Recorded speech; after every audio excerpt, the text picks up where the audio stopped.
Praise the lord. హల్లెలూయా. గట్టిగా చెప్దామా హల్లెలూయా? ఇంకొంచెం గట్టిగా చెప్దామా హల్లెలూయా?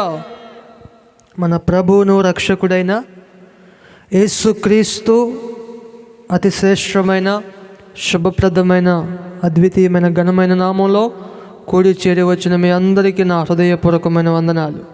ఈ అవకాశాన్ని కల్పించిన దైవ సేవకులకు కూడా నా హృదయపూర్వకమైన వందనాలు తెలియజేస్తున్నాను. నిశ్చయముగా సియోనులో నుంచి నా తండ్రి మిమ్మల్ని అందరినీ ఆశీర్వదించునుగాక. గట్టిగా చెప్దామా హల్లెలూయా? దేవుడి మహాకృపను బట్టి ఈ రీతిగా ఈ 5 రొట్టెల 2 చిన్న చేప పండుగల్లో నేను కూడా పాలిభాగస్తుడై ప్రభు సన్నిధిలో ఆనందించడానికి ప్రభు నా ఎడల చూపిన కృపను బట్టి నేను ఎంతగానో మహిమపరుస్తున్నా. ఆలస్యం చేయకుండా నాకు ఇచ్చినటువంటి సమయాన్ని సద్వినియోగం చేసుకుంటాను. వాస్తవానికి సిద్ధపడి వచ్చినటువంటి వర్తమానం వేరు.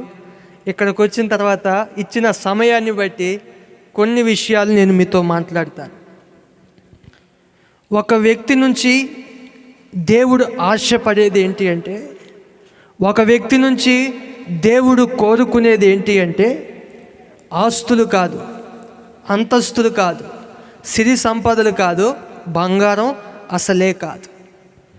దేవుడు ఒక వ్యక్తి దగ్గర నుంచి కోరుకునేది ఏంటి అంటే, ఆ మనిషి సరైన త్రోవలో నడిపించబడాలి. స్తోత్రం చెప్పండి గట్టిగా హల్లెలూయా. ఒకానొకప్పుడు నేను ప్రభువుని అడిగానండి, ఈ లోకంలో ఎంతోమంది ప్రజలు దాన ధర్మాలు చేస్తున్నారు. అయ్యా, దానం చేస్తే, ధర్మం చేస్తే, లేకపోతే నేత్రదానం చేస్తే నీవు సంతోషపడతావా? మమ్మల్ని బట్టి భూమి మీద ప్రజలుగా మమ్మల్ని నిర్మించుకున్నావు. ఎందుకోసం నిర్మించుకున్నావు? మేము ఏం చేస్తే నీవు సంతోషపడతావని ప్రభువుని అడిగినప్పుడు ప్రభు నాకు తెలియజేస్తున్న మాట యెహెజ్కేలు గ్రంథం 18వ అధ్యాయం 23వ వాక్య భాగాన్ని చదువుకుందాం. యెహెజ్కేలు గ్రంథం 18వ అధ్యాయం 23వ వాక్య భాగం. ప్రభు అంటూ ఉన్నాడు, దుష్టులు మరణము నొందుట చేత నాకు ఏమాత్రము సంతోషము కలుగునా, వారు తమ ప్రవర్తనను దిద్దుకొని బ్రతుకుటయే నాకు సంతోషం. హల్లెలూయా. ప్రభు ఆశపడుతుంది ఏంటి? ఈ భూమి మీద బ్రతుకుతున్న ప్రతి ఒక్కడు దుష్ట కార్యాలు చేస్తూ, దేవునికి అవినీతి కార్యాలు చేస్తూ ఉన్నటువంటి ప్రతి వ్యక్తి మరణించడం నా ప్రభు యొక్క ఉద్దేశం కాదు. నా ప్రభు ఒక వ్యక్తి దగ్గర నుంచి ఆశపడుతుంది ఏంటి అంటే, వారు తమ ప్రవర్తనను సరిదిద్దుకొని బ్రతుకుటయే నాకు సంతోషం. ఇది ఎవరి వాక్ అంటయ్యా? ఇది ప్రభువగు యెహోవా వాక్ అని రాయబడింది. దేవునికి మహిమ కలుగును గాక. హల్లెలూయా. స్పందించాలి. హల్లెలూయా. కాలాలు గడుస్తూ ఉన్నాయి, సమయాలు గడుస్తూ ఉన్నాయి, నెలలు తరబడుతూ ఉన్నాయి, కానీ జీవితాలలో మార్పు కనబడట్లేదండి. ప్రభు అంటాడు, దేవుడు కోరుకునేది సీనియారిటీ కాదు. ఎన్నాళ్ళ నుంచి భక్తి చేస్తున్నాం అన్నది ప్రాముఖ్యం కాదండి. ఎన్ని రోజులు ప్రభు ఎదుట మనం నిర్దోషంగా భక్తి చేస్తున్నామన్నది ప్రాముఖ్యం. హల్లెలూయా. ఈ దేవుని సన్నిధిలోనికి వచ్చి ఈయన దేవుని మాటలు విన్నంత మాత్రాన నీతిమంతులుగా మార్చబడరు. గుర్తుపెట్టుకోండి. నామకార్థమైనటువంటి భక్తి ఈ రోజుల్లో ఎక్కువైపోయింది. ఆశీర్వాదకరమైన బోధ ఎక్కువైపోయింది. జీవితాన్ని సరి చేసుకునేటువంటి ఒక వ్యక్తిత్వం విశ్వాసుల్లో ఉండట్లేదు, బోధించేటువంటి బోధకుల్లో ఉండట్లేదండి. అందుకే రోమాపత్రికలో 2వ అధ్యాయం 13వ వాక్య భాగంలో ఒక మాట రాయబడి ఉంటుంది, చదవండి. రోమాపత్రిక 2వ అధ్యాయం 13వ వాక్య భాగం. ధర్మశాస్త్రము వినువారు దేవుని దృష్టికి నీతిమంతులు కాదు కానీ ధర్మశాస్త్రమును అనుసరించి ప్రవర్తించువారే నీతిమంతులుగా ఎంచబడతారు. స్తోత్రం చెప్పండి గట్టిగా హల్లెలూయా. ఇవి నా మాటలు కాదండి, ఈ పరిశుద్ధ గ్రంథములో రాయబడిన నా ప్రభు మాటలు. ధర్మశాస్త్రమును వినేవాడు నీతిమంతుడిగా మార్చబడ్డు. ఈయన దేవుని సన్నిధికి వచ్చినంత మాత్రాన, క్రమముగా నీవు మందిరానికి వచ్చినంత మాత్రాన, దేవుని సన్నిధిలో పాటలు పాడినంత మాత్రాన, ప్రార్థన చేసినంత మాత్రాన, పరిచర్య చేసినంత మాత్రాన ప్రభు దృష్టికి నువ్వు నీతిమంతుడిగా మార్చబడావు. ఇది భక్తిలో ఒక భాగం మాత్రమే. నీవు నీతిమంతుడిగా ప్రభు ఎదుటికి నిర్దోషమైన వ్యక్తిగా నీవు మార్చబడాలంటే వాక్యము వినడం మాత్రమే కాదు, విన్న వాక్యాన్ని నీవు అనుసరించాలి. హల్లెలూయా. ధర్మశాస్త్రం వినువారు దేవుని దృష్టికి నీతిమంతులు కాదు. ఎవరైతే ఆ ధర్మశాస్త్రాన్ని విని దాని ప్రకారంగా నడుచుకుంటారో వారే నీతిమంతులుగా ఎంచబడతారు. స్తోత్రం చెప్పండి గట్టిగా. హల్లెలూయా. ఆశీర్వాదాల కోసం పోరుకులాడమాకండి. దైవజనులు యేసన్న గారు ఒక చక్కని మాట చెప్పేవాళ్ళు. ఆశీర్వాదాల గురించి పోరుకులాడొద్దు. ఒక హోటల్కి మనం వెళ్ళినప్పుడు, టిఫిన్ చేయడానికి మనం వెళ్ళినప్పుడు ఒక ప్లేట్ ఇడ్లీ ఇవ్వండి అని అడిగినప్పుడు ఆ కొట్టువాడు ఏమిస్తాడయ్యా? ఇడ్లీ ఇస్తాడు, ఇడ్లీతో పాటు సాంబార్ ఇస్తాడు, సాంబార్తో పాటు చట్నీ కూడా ఇస్తాడు. వాడు నువ్వేమైనా ప్రత్యేకంగా అడుగుతున్నావా? 2 ఇడ్లీ ఇవ్వండి, కాస్త అల్లం చట్నీ వేయండి, కాస్త సాంబార్ ఇవ్వండి అని అడగో. నువ్వు అడిగేదేంటి? ప్లేట్ ఇడ్లీ ఇవ్వండి అంతే. ఆటోమేటిక్గా వాడితో పాటు నువ్వు అడిగిన అడగకపోయినా ఇస్తాడా? ఇవ్వడా? ఇస్తాడు. ఈ ఆధ్యాత్మికమైనటువంటి జీవితము కూడా అంతే. ఈ జీవితంలో ఆధ్యాత్మిక దైనందిన జీవితంలో మేలులు అనుభవించాలని ఆశించిన నీవు నీ జీవితాన్ని సరిదిద్దుకొని ప్రభు ఎదుట నీవు నిర్దోషముగా ఉండగలిగితే అడగక మునుపే నా ప్రభు అక్కర్లు తీర్చగలిగిన వాడు. ఆమేన్. హల్లెలూయా. నీవు అడగక్కర్లేదండి.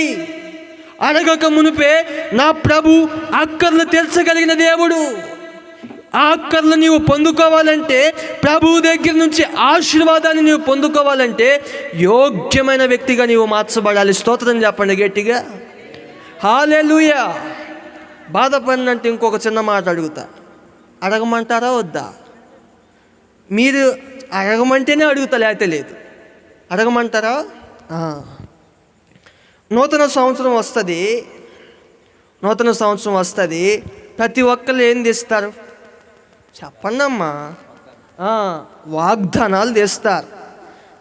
దేవుడు ఈ సంవత్సరం నాకు వెళ్ళి ప్రార్థన చేసుకొని ఒక కార్డు తీసుకుంటారు. మంచిదే, నేను తప్పని అన్ను. తీసుకొని ఆ వాగ్దానాన్ని చదువుకుంటావు. ఇది మొదలుకొని నేను నిన్ను ఆశీర్వదించేదను అని వాగ్దానం వస్తుంది. ఇంకేముంది? ఈ సంవత్సరం దేవుడు నన్ను ఆశీర్వదించబోతున్నాడు ఓయ్ అని సంకలు కొట్టుకుంటామండి. కానీ ఆ వాగ్దానాన్ని నిజ జీవితంలో మీరు అనుభవించగలుగుతున్నారా? ఒక్కసారి ఆలోచించండి. ఇన్ని సంవత్సరాలుగా ప్రతి సంవత్సరం వాగ్దానాన్ని తీసుకుంటున్నారు. ఆ సంవత్సరం ఆఖరికి వచ్చేసరికి ఆ వాగ్దానాన్ని అనుభవించి సాక్ష్యం చెప్పగలుగుతున్నావా? నీవు ఆలోచించుకో. ఈరోజు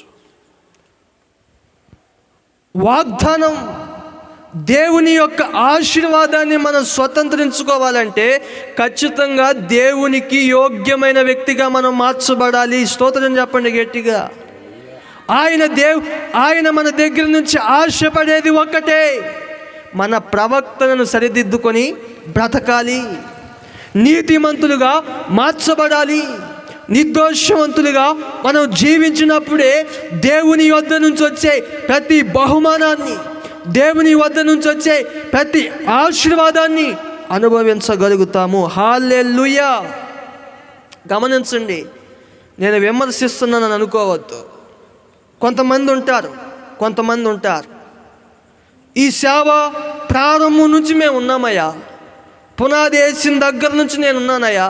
నేను కొన్ని ప్రాంతాలకి మీటింగులకి వెళ్ళినప్పుడు అంటూ ఉంటారు, నేను దేవుణ్ణి నమ్ముకొని 40 సంవత్సరాలయ్యా, 30 సంవత్సరాలయ్యా, 20 సంవత్సరాలయ్యా అంటారు. మంచిదే కాదన్ను. ఈ 20 సంవత్సరాల్లో ప్రారంభం నువ్వు ప్రభువుని నమ్ముకున్నప్పుడు నీ స్థితి ఎలా ఉంది, ఇప్పుడు ఎలా ఉంది? మార్పు వచ్చిందా, రాలేదా? ఆ గమనిక నీలో ఉండాలి. చాలామంది జీవితాల్లో భక్తి చేస్తున్నాం అని అనుకుంటున్నారు, కానీ ఆ భక్తిలో ఉన్న శక్తిని అనుభవించలేకున్నారండి. హల్లెలూయా. అందుకే అపోస్తుడైన పౌలు అంటాడు, వీరు పైకి భక్తి కలిగిన వారి వలె ఉండి దాని శక్తిని ఆశ్రయించలేని వారిగా ఉన్నారు. పైకి భక్తి పనుల వలె జీవిస్తున్నారు, కానీ ఆ భక్తిలో ఉన్న శక్తిని అనుభవించలేకపోతున్నారు. నేటి సమాజంలో కూడా అదే పరిస్థితి నెలకొందండి. పేరుకి భక్తి పనులుగా భక్తి చేస్తున్నారు, కానీ దేవునిలో ఉన్న శక్తిని, దేవునిలో ఉన్న మాధుర్యాన్ని అనుభవించలేకపోతున్నారు. అందుకే లోక సంబంధమైన వాటి వైపు మొగ్గు చూపుచు లోక సంబంధమైన వాటికి బానిసలుగా మార్చబడుతున్నారండి. నేను అంటాను, దేవుణ్ణి సరిగ్గా రుచి చూడగలిగితే, ప్రభువును సరిగ్గా నీ జీవితంలో రుచి చూడగలిగితే, ప్రభువు కన్నా నీ జీవితంలో ఏది ఎక్కువ కాదండి. గుర్తుపెట్టుకోండి. నీ జీవితంలో ప్రభువుకు తప్ప మిగతా ప్రతి దానికి స్థానం ఉంది అంటే నీకు దేవునికి నీవు ఒక సరైన సంబంధం లేదని గుర్తుపెట్టుకోవాలి. ఈ వాక్యం వింటున్న దైవ జనాంగమా, నేను ఎక్కువసేపు చెప్పదలుచుకోలేదు. ప్రభువు మన దగ్గర నుంచి ఆశపడేది ఒక్కటే, మన ప్రవర్తనను సరిదిద్దుకొని ఆయన ఎదుట నీతిమంతులుగా మనం ఉన్నప్పుడు, ప్రభు సన్నిధికి వచ్చినంత మాత్రాన పరిశుద్ధులుగా నీతిమంతులుగా మార్చబడాం. ఈ విన్న వాక్యానుసారముగా మనం నడిచినప్పుడే నీతిమంతులుగా ఎంచబడతాం. ఎంచబడినటువంటి మనం ప్రభు యొద్ద నుంచి వచ్చు ప్రతి ఆశీర్వాదాన్ని పొందుకోగలుగుతాం. హల్లెలూయా, హల్లెలూయా. యోబు గురించి ఒక చక్కని మాట రాయబడింది. యోబు యథార్థవంతుడు, న్యాయవంతుడు, యెహోవా యందు భయభక్తులు కలిగి చెడుతనమును అసహించినటువంటి వాడు. అతని వంటి వాడు భూమి మీద ఏ ఒక్కడు లేడని రాయబడింది. అతడు ఎలా ఉన్నాడు? నీతిమంతుడిగా ఉన్నాడు, యథార్థవంతుడిగా ఉన్నాడు, న్యాయవంతుడిగా ఉన్నాడు, చెడుతనాన్ని అసహించినటువంటి వ్యక్తిగా ఉన్నాడు. సమస్యలు ఎదురయ్యాయి, ఎంతో కోల్పోయాడు. ఆస్తులు కోల్పోయాడు, అంతస్తులు కోల్పోయాడు, కుమారులను కోల్పోయాడు, సొంత బంధువులే దూరం పెట్టేశారు, సమస్తాన్ని కోల్పోయాడు, ఆరోగ్యం క్షీణించిపోయింది. ప్రభువుని విడిచిపెట్టాడా? చెప్పాలి. విడిచిపెట్టాడా? విడిచిపెట్టలా. అందుకే యోబు ఒక మాట అంటాడు, మీరెన్నైనా చెప్పండి, నా మరణము వరకు నేను యథార్థతను విడిచిపెట్టను అంటాడండి. మరణము వరకు నేను యథార్థతను విడిచిపెట్టను. అందుకే ఎంతైతే కోల్పోయాడో అంతకు రెట్టింపు ఆశీర్వాదాన్ని యోబు పొందుకున్నాడు. హల్లెలూయా. కారణం నీతి కలిగిన ప్రవర్తన, యథార్థత కలిగిన ప్రవర్తన, చెడుతనాన్ని అసహించినటువంటి అనుభవం. 34వ కీర్తన 19వ వాక్య భాగంలో కూడా ఒక మాట రాయబడి ఉంటుంది, నీతిమంతులకి కలిగే ఆపదలో అనేకములుగా ఉంటాయి, కానీ వాటన్నిటిలో నుంచి నేను విడిపిస్తాను. హల్లెలూయా, హల్లెలూయా. ఈ వాక్యం వింటున్న దేవుని జనాంగమా, నేను మీకు చెప్పదలుచుకుంది ఒకటే, మీ ప్రవర్తనను మీరు సరిదిద్దుకుంటూ ప్రభు ఎదుట నీతిమంతులుగా మీరు మార్చబడితే దేవుని వద్ద నుంచి వచ్చే ప్రతి ఆశీర్వాదాన్ని నీవు పొందుకోగలుగుతావు. ప్రభు యొద్ద నుంచి వచ్చే ప్రతి మేలును నువ్వు పొందుకోగలుగుతావు. నీ జీవితంలో ఏదైతే కొరతగా, ఏదైతే అవసరతగా ఉన్నదో నా ప్రభు వాటన్నిటిని తీర్చునుగాక. ఘనమైన కార్యాలు నా ప్రభు చేయునుగాక. మీరు ఆశించున్నది నా ప్రభు మీకు అనుగ్రహించునుగాక. హల్లెలూయా. మనం చేయాల్సింది ఒకటే, ప్రభు ఎదుట మనం నిర్దోషముగా బ్రతకాలి. మనం భక్తి ఎందుకు చేస్తున్నామండి? మిమ్మల్ని అడుగుతున్నాను, మనం భక్తి ఎందుకు చేస్తున్నాం? ఈ ఒక్క మాట చెప్పి ముగిస్తా. భక్తి మనం ఎందుకు చేస్తున్నాం చెప్పండి, సమాధానం. తెలుసా తెలీదా? మనం భక్తి ఎందుకు చేస్తున్నాం? ఏమమ్మా, తెలుగులోనే కదా నేను మాట్లాడుతుంది, తెలుసో తెలీదు ఏదో ఒకటి చెప్పండి. మనము ప్రతి ఆదివారం ప్రభు సన్నిధికి వచ్చి ఎందుకు ఇంతలా ప్రయాసపడుతుంది? దేనికి? దేనికి దేనికి ఒక పాట కూడా రాశారు కమ్మా, క్రైస్తవుడా మరువా వద్దు. మరి పాటల వరకేనా అవి? క్రైస్తవుడా మరువా వద్దు, ఆయన రాకడా కనిపెట్టి సిద్ధముగా ఉండు. సిద్ధపాటి ఏది? ఎందుకు భక్తి చేస్తున్నాం అంటే కనీసం చెప్పలేని పరిస్థితుల్లో ఉన్నాం. అది సిద్ధపాటేనా? భక్తి ఎందుకు చేస్తున్నామంటే ఆయన రాకడలో మనం ఎత్తబడేందుకు. మనం ఎత్తబడేటప్పుడు మనతో ప్రభు దగ్గర మనం నిలబెట్టేది మన ఆస్తి కాదు, మన అంతస్తులు కాదు, మన వెనకమాలున్న బలగం కాదు. నిన్ను ప్రభు ఎదుట నిలబెట్టేది నీ భక్తి జీవితం మాత్రమే. హల్లెలూయా.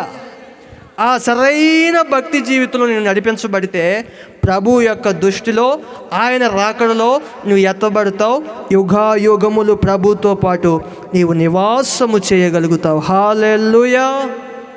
చెప్పబడిన వాక్కులన్నీ నా ప్రభు మీ వినికిడిలో స్థిరపరిచి ఫలభరితముగా మార్చునుగాక.